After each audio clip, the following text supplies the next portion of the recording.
I'm Christian Breton of Quebec City, Quebec. I get my weekly radio news on the International Radio Report on CKUT 90.3 FM in Montreal. Hi, everyone. Welcome to the International Radio Report on CKUT 90.3 FM in Montreal. It's Sunday, March the 27th, and it is our second funding drive show for 2022. We want to thank everyone who contributed so far to the CKUT funding drive. We'll have some updates on that for you in just a couple minutes here. My name's Sheldon. I'm here with Jill, and we will give you our contact information if you'd like to reach us. radioreport@yahoo.com is our email address. You can listen to the show through the CKUT website, ckut.ca, where we're live streaming and archived. Our Facebook group is International Radio Report. We have 744 members. We're welcoming Mohammed, Nick, Philip, Joe, and Richard, all joining the group this week. You can find us on Facebook, just search for International Radio Report. And our YouTube channel, where you can go and watch the shows after they have aired, and previous shows on there, as well as some special exclusive shows just for the YouTube channel. That is International Radio Report channel on YouTube. We have 597 subscribers. Almost hitting the 600 mark. So if you haven't checked in there, you can subscribe to the channel and watch the shows and listen to the shows at your leisure. So funding drive is coming to an end. Today is the last day of the funding drive. It started on March the 17th and it ends today, March the 27th. It is the 35th anniversary of CKUT. Also coming up to our 35th anniversary of the International Radio Report. We started when CKUT received their FM license here in Montreal. So the funding drive has a theme. It's a CKUT till infinity, and the goal has been set at $35,000 to match the 35th birthday of CKUT.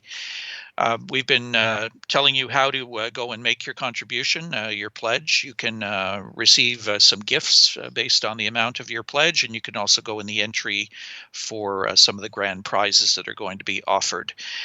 This money is extremely important to CKUT. It helps keep the station on the air. We only do this once a year. Any amount is appreciated. Could be $5, $10, whatever you can afford. We do appreciate any type of pledge to the funding drive. All you need to do is go online to ckut.ca/donate, and you can do everything online. Or you can pick up the telephone and call 514-907-9424. That's 514-907-9424. They will take all your information for your pledge, and do indicate that you are making a pledge for the International Radio Report. We do appreciate it. Most of you that have pledged have indicated that. And I know some of you have picked up T-shirts or tote bags or whatever based on the amount of your pledge. So you can check out all of those things on the website. So again, it's ckut.ca/donate if you want to donate online. And to do it by phone, the number is 514-907-9424. And we want to thank the following people who have already made very generous pledges: Brian Penny, Robin Spalding, Eric Cottrell, John Fisher, Antoine Simard, Brent Johnson, Ron Hunsaker, Normand Martel, Mark Drager, Thomas Beaton, and Ron Cesarek. We thank all of you for your support of CKUT and support of the International Radio Report. You still have time, and you can, even if you don't make it today, you can make a donation to CKUT anytime you like. Just go to that website, ckut.ca/donate, and you can take care of it there. Yep, definitely important. We want to remind you of the ongoing developments in Ukraine. We have a special document available on the Canadian International DX Club webpage. It's called Focus on Ukraine. We have the first edition of it up there. We're working on a new updated edition with a lot more information will be added to it. So check out the website, cidxclub.ca/Ukraine. and you'll come to the Focus on Ukraine document. And if you have anything you want to add, you can email us at the email address on the website, and the update will be coming out probably within the next couple days. I want to thank everybody that's been sending additional information. There's radio information, there's news reports, there's stories that have come out of different sources, schedules for radio stations that are now broadcasting to Ukraine, particularly the shortwave stations that have activated, and lots of information on videos and reports and all sorts of things relating to the situation in Ukraine. So cidxclub.ca/Ukraine will get you to the document called Focus on Ukraine. You can click on it. It's right at the top of the page when you get there.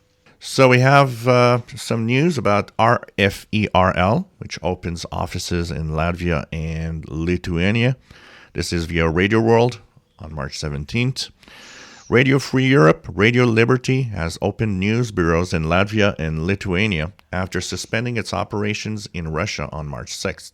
These offices will house teams from RFERL's Russia and Belarus service and the 24/7 Current Time Global Digital and TV network, and also provide a base for new investigative journalism projects and digital innovation hubs. The offices are in Riga, Latvia, and Vilnius, Lithuania. RFERL President Jamie Fly said in the announcement these new bureaus will allow RFERL to continue to engage with our audiences in Russia and Belarus, despite those governments' best efforts to silence independent journalism. Fly thanked the Latvian and Lithuanian governments for their support. The organization said that in Riga, it plans a multimedia hub that will host Russian service and current time staff displaced from Russia. The Latvian capital will also house a new Russian language investigative journalism unit and digital innovation hub designed to counter disinformation and develop strategies to circumvent online censorship across delivery platforms. The Vilnius News Bureau, it said, will primarily host displaced Belarus service journalists and a reporting team being set up by Current Time to serve the needs of the network's Russian-speaking audiences in Belarus. RFERL also said it has seen audience interest that demonstrates the appetite within Russia and Belarus for a credible, uncensored alternative to Kremlin media about the full scope of the conflict. It said that from February 24th to March 16th, the number of views of RFERL videos on YouTube from Russia tripled to nearly 238 million, while the number of visits, page views, and unique visitors to its 3 websites from Russia rose by 34 to 53%. The organization said interest has also soared from viewers and website visitors from Belarus. So this shows that there's a lot of people kind of looking for alternative news sources. And there's Radio Romania that will broadcast programs and newscasts in Ukrainian. This is via the Shortwave Listening Post contributor Andrea Bornino. Radio Romania will broadcast news and special programs on its national, regional stations and on international frequencies in Ukraine. The initiative will facilitate access to information for Ukrainians who have temporarily relocated or are passing through Romania due to Russian aggression. Radio Romania stressed that in the difficult international situation caused by the start of Russia's war against Ukraine, the radio provides real-time listeners in Romania with proven news, paying special attention to Ukrainian language broadcasts. The stations of Radio Romania covering the border areas, Radio Ckut, Radio Lassi, and Radio Constanta, as well as Radio Chisinau, broadcast daily 3 news programs from the international Radio Romania and Ukrainian. The Radio Ckut broadcasts a special program from Monday to Friday for 40 minutes a day, providing relevant information and messages from Ukrainian citizens who have crossed the border with Romania, as well as messages received by phone and other relevant information. Radio Constanta also plans to include information in Ukrainian in its daily newscasts. in cooperation with the Ukrainian community. Audio news in Ukrainian and text in Romanian are also adopted by the Radar News Agency under the heading Ukraine News in Ukrainian, War in Ukraine. International Radio Romania broadcasts shortwave, live broadcasts on the internet, on the website of rri.ro, and on SoundCloud. The programs in Ukrainian, 18, 20, and 22 hours, 26 minutes a day, focusing on the current situation in Ukraine, as well as the Romanian communities in Ukraine and the Ukrainian communities in Romania. Broadcasts of RRI, International Radio Romania, in Ukrainian can be listened to on request on the RRI website and on SoundCloud. Earlier, Radio Romania launched a broadcast of Ukrainian radio in its websites Radio Romania and Radar. And the Romanian public broadcaster TVR has started broadcasting a special program for temporary migrants from Ukraine received via satellite from Ukrainian public and commercial TV channels. Such an initiative will help Ukrainians in crisis to receive informational support. Ukrainian radio can be listened to in the FM and AM bands throughout the country. Due to the expansion of medium wave broadcasting, the Ukrainian radio signal covers most of the territory of Ukraine, including small settlements, which do not reach the signal of existing FM transmitters. All channels of the public radio waves switched to the transmission of the Ukrainian radio signal. They can be listened to in the mobile app and on the website, ukr.radio. So what's happening with our sun? Well, our sun is kind of quiet, but it could change because there's a huge sunspot group that has appeared, and it's crackling with C-class flares right now. There's a little bit of news about the solar cycle 25. As the Thermosphere is heating up, solar cycle 25 is intensifying, and Earth's upper atmosphere is responding. So basically, the Thermosphere climate index is going up rapidly right now. What happens is when the solar conditions or when solar activity increases, it eats up the external thermosphere. Hertz atmosphere actually expands a little bit. And so what they're saying here, which is interesting, they say that so far, solar cycle 25 is well ahead of the pace of solar cycle 24. So if this trend continues, the thermosphere could soon hit a 20-year high in temperature. And what they're saying is that, we're talking about the fact that the new forecast for solar cycle 25 seems to point that it might actually be stronger than predicted. And they say that TCI might also have some predictive value in a plot that shows the index on an upward trajectory. It mimics actually solar cycle 20, which peaked back in the 1970s. Solar cycle 20 was an above average solar cycle with plenty of solar activity. So the new prediction for solar cycle 25 based on the arrival of the termination event suggests the same thing. So we might be in for a bigger solar cycle than we thought. We have, of course, the solar flux around 112. We have a coronal hole that will be actually sending us a little bit of solar wind. That could reach Earth on March 28th to 29th. That could actually make propagation a little different and cause some disturbances. But, we've had some pretty good conditions, and propagation is pretty good right now. You have to turn on that radio and listen. This is Peter Laws in Norman, Oklahoma. On the air since 1987, you're tuned to the International Radio Report, 30 minutes of radio about radio, every Sunday morning on CKUT 90.3 FM in Montreal, and live streaming around the globe at ckut.ca. We want to remind you of the CKUT funding drive once again. We do appreciate any contributions that you can make to help us reach our $35,000 goal in conjunction with our 35th birthday at CKUT.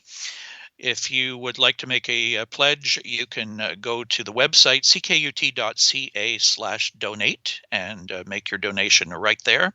Or you can pick up the phone and call 514-907-9424. So that's ckut.ca/donate. if you want to do it online, or by phone 514-907-9424. Any amount is appreciated. Don't worry that your amount is going to be too small. No amount is too small. Whatever you can afford, we would greatly appreciate it. It all adds up quickly, and we hope we will be able to reach that $35,000 figure by the end of Sunday as we wrap up the funding drive for this year on this Sunday, March the 27th. We move next to Poland, which is also doing some special programming for Ukrainians. This comes from Polski Radio via shortwave listening post. The hour-long broadcast will be delivered in Ukrainian, airing every Thursday at 7 p.m. on Polish Radio's mobile app, web player, and DAB+ platform, the public broadcaster's IAR news agency reported. Listeners will hear advice on where to find help, apply for assistance available to refugees, and how to obtain information about loved ones, according to IAR. Also, the program will feature news on how the Polish government, local authorities, and charities are working to support refugees from Ukraine, and on Poland's efforts to facilitate Ukraine's entry into the European Union and the NATO alliance. The weekly broadcast is prepared and hosted by journalists from Polish Radio's external service, also known as Radio Poland. Countering Putin's false narrative is the goal. The priority is to counter the Putin regime's false narrative, said Radio Poland's director, Andrzej Rybat. He added, we'll be reporting at length on Polish-Ukrainian relations, as well as the policies of the European Union and NATO. In addition, Ukrainians who have been forced to flee their country will hear about what is happening in the places they have had to abandon as a result of the Russian aggression. As the program develops, it is also set to feature Polish language courses for Ukrainians seeking shelter in Poland and items on Ukrainian music and culture. Ever since the Russian invasion of Ukraine began on February 24th, Polish Radio has been airing news bulletins in Ukrainian on several of its channels, as well as launching a 24-hour live audio and video stream about the war on YouTube. It is also broadcasting the signal of Ukrainian radio on its web player and DAB+ platform, so that people escaping the Russian attack can listen to the programming in their native tongue. Poland on Thursday reported it had admitted nearly 2 million refugees fleeing Russia's invasion of Ukraine. So the stories sound very similar from a lot of different countries. Everybody is using radio as much as they can. I think they realize that for the people who do have internet capabilities and streaming and maybe through their phone apps, who might be able to listen to some of the broadcasts, others may have to fall back and dig out that old shortwave radio and turn it on and see if they can hear some of the information coming from many of the neighboring countries. It's good to see that so many acting quickly to get something done like that. It's nice to see that we're kind of, putting more focus on radio, showing that old technology, as they often mention, has really a lot of importance today. We have one kind of a lengthy story, but I think you'll find it really interesting. It's actually a commentary. It's by Sam Cranny Evans and Thomas Withington through the Royal United Services Institute via shortwave listening post. The headline, Russian Comms in the Ukraine, a World of Hertz, Hertz, not Hurts. Evidence of Russian communications in Ukraine indicate that the modernization of the Russian armed forces has been troubled, causing operation and tactical challenges. Russia's war in Ukraine has been marked by its apparent lack of coordination and a flawed plan. Russian forces have been observed moving deep into Ukraine only to be cut off by a lack of fuel, vehicle breakdowns, and ultimately Ukrainian forces. Open source intelligence and Ukrainian reports suggest that radio communications across the Russian forces are poor, leading to makeshift solutions, including the use of unencrypted high-frequency radio for long-range communications and mobile phones to communicate. There is some evidence that Russian soldiers have deployed with more advanced software-defined radios, such as the R1871P1, AZART and the R168-5UN2 tactical radios that were carried by a Russian airborne soldier captured near Kyiv.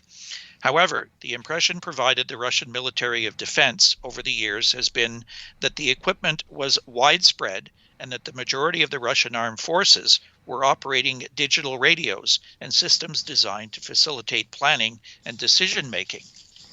The R187P1 AZART is a sixth-generation digital tactical SDR with built-in encryption, designed to provide Russian troops with secure and jam-resistant communications. It operates in a very high-frequency range, VHF, and ultra-high-frequency range, UHF bands. Has a range of 18 kilometers in ground communications depending on configuration, can be used as a repeater station, and can utilize GLONASS and GPS to provide positioning. The radios appear to have been delivered for the first time in 2017 to the 90th Guards Tank Division and were provided to other units thereafter.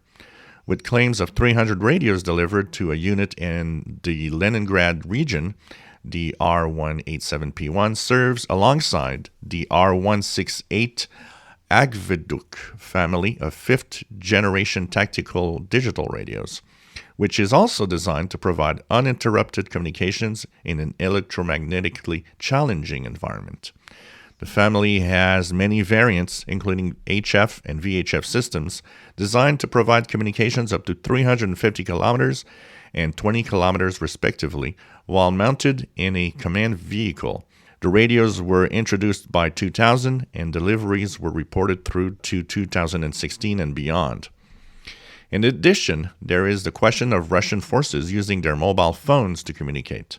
This is not unusual for modern warfare. Accounts of Ukrainian soldiers doing the same are plentiful. However, one story documented by Nicholas Laidla cites a captured Russian soldier who states the officers started stationing themselves further and further away from the fighting. They are out of radio range at this point, and no one can contact them. The soldier proceeds to explain that a lack of long-range communications equipment was preventing anyone from contacting the central command of the deployed forces. It follows that some Russian soldiers may have resorted to the use of mobile phones to communicate with officers and each other in order to gain some situational awareness. One of the most striking images from Russia's war in Ukraine so far has been the photograph of a civilian handheld radio. Although impossible to confirm, sources on social media said this radio had been captured by Ukrainian troops. Further inquiry hinted that the radio in question, a Baofeng UV82HP, had been purchased from suppliers in the People's Republic of China. The radio uses V and UHF bands and lacks military-grade encryption. Why it was reportedly in the possession of Russian troops is unknown. However, this triggered immediate speculation on the health and performance of the Russian Air Force radio communications. One would assume that the units in Ukraine would mostly be using the more advanced radios detailed above. It seems bizarre that units advancing into Ukraine during this dangerous phase of the operation would not be outfitted with the best equipment, including radios, that Russia's defense industry has to offer. Are new military radios being delivered to units in fits and starts, forcing them to improvise? Or worse, are these new military radios considered substandard? The troops may feel more confident using a cheap Chinese handheld radio would say much about the quality of Russian equipment. At the time of writing, this was on March the 4th, Russia's invasion of Ukraine was just 1 week old. Open source information has raised questions about whether their communications are fit for the purpose. Russia military HF is out there in the spectrum. With the right HF COM-JAM equipment, it can be detected, intercepted, and the source of transmissions determined. While HF jamming is difficult, it is not impossible. Much like V and UHF radio, Ukrainian EW cadres could exploit Russian HF nets and jam them to impede command and control, or use them as a conduit for false, misleading, and demoralizing traffic. Determining the location of HF transmission sources could also let Ukrainian forces determine the position of Russian units. As HF is used for significant quantities of tactical and operational command level and operational strategic level traffic, detecting and locating an HF radio may help betray the position of a command post. Engaging such a target would clearly help dislocate the Russian command and control, as would attacking it electronically. So radio espionage going on, and secret efforts to jam and locate all of this. The technology is out there to do all of this, and the easier it is to do with the less complicated radios, the more likely it's going to happen. There's been a lot of reports that I've been reading that, and it shows that, they're talking about they're using some Baofeng's transceivers, and a lot of the reports I've seen is that Russian communications, a lot of it is in the open, in the clear, not even encrypted. So I guess it shows that maybe they're limited also in the amount of equipment they have. There was a really interesting video that was released by the New York Times. They actually translated some of the two-way communications that were being monitored between Russian troops. And there were times where they were really in pretty dire straits. They had no fuel, they had no food, no supplies coming into them. They were trying to communicate with other command posts via the radio. In some cases, the communications were getting through. In some cases, they weren't. In some cases, they were getting quite nasty between the command and the troops in the field, because they were very frustrated, being held back in some cases by the Ukrainian efforts, lack of supplies, stuck in mud fields, intercepted, or even there were even some cases of them being ambushed along the roads, that they just didn't know what was going on. So it's pretty dramatic. We'll be putting that link to that video from the New York Times in the new edition of the Focus on Ukraine. It's really quite dramatic and quite surprising to listen to, actually. So we have some upcoming ham radio contests. Yeah, it's actually a little bit quiet. We have one contest that was actually canceled. It's the Polish Amateur Radio Union voted to cancel the Poland DX contest, which was scheduled for next weekend. So that has been canceled due to the activities going on in the region. So that one has been eliminated for this year. We have a PSK flavors contest. This one's kind of interesting. The Penn, Ohio DX Society Club is doing the PSK 31 Flavors Contest, 1000 Zulu April 2nd to 0400 Zulu April 3rd. The purpose is to work as many stations as possible in the allotted time using 6 different PSK modes. The band is 20 meters only. You can only work each station once, and each contact must be a two-way contact. So there are 6 different forms of PSK: B, Q 31, B and Q 63, and B and Q 125. And they're different bandwidths as well. So kind of an interesting one. I've not seen contests like this before, so you can check that one out. We'll put a link to all of the information about it on our Facebook page. And last, we have the Louisiana QSO Party, 14 Zulu April 2nd to 02 Zulu April 3rd, organized by the Louisiana Contest Club. The bands 160 through 2 meters, no work bands, and it's phone, CW, and digital. All right, so that will do it. We do want to give you one more shot to make your pledge for the funding drive. Go to ckut.ca/donate if you appreciate what we're doing and you hope to continue to hear our show and continue to hear CKUT. In order to do that, we'd certainly appreciate your pledge to the funding drive.